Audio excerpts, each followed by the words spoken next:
Hey everyone, it is Fitz with the Daily Delivery. Hope you're doing well. I am doing great. Interesting lunch conversation on Tuesday. I went to lunch with some colleagues from my TV show, and one of them at the table was approximately in my age bracket. And it struck me that so much of what we think of college football, who we view as the blue bloods, are defined by our youth, by who we watched when we were kids. I'm a child of the 60s. I'm 58 years old. And I remember watching USC, UCLA, Nebraska, Oklahoma, Michigan, Ohio State. Got a lot of relatives from Michigan. That was always a big one. Auburn, Alabama. You can go down the list. Man, watching Notre Dame replays, they used to boil it down into an hour and speed it all up and you get the whole game in.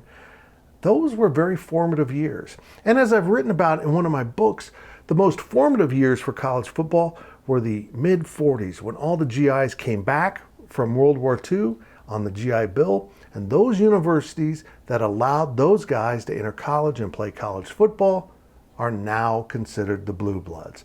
Schools such as Kansas State and many others stuck to the path they always had been, almost recruiting like a high school team. Who's on our campus? Who wants to play football? For years, schools such as Kansas State were literally lining up boys, 18-year-old farm boys, against men who had served their country in war.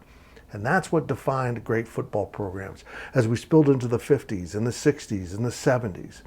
And now it's frozen in our minds. That's how a school like UCLA that has so little value as a current football program gets invited to the Big Ten.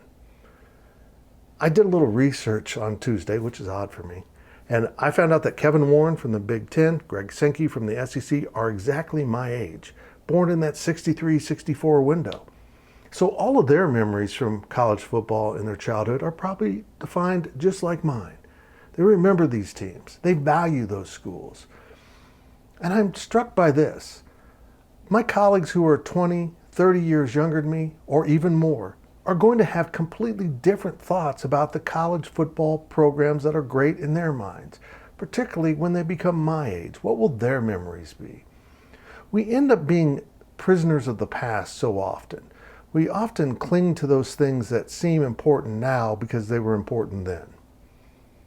I don't think the new Big 12 commissioner, Brett Yormark, is going to be captured by those thoughts. I think he's going to look into the future and try to evaluate who has future value, not past glory. Stay tuned. It's going to get interesting.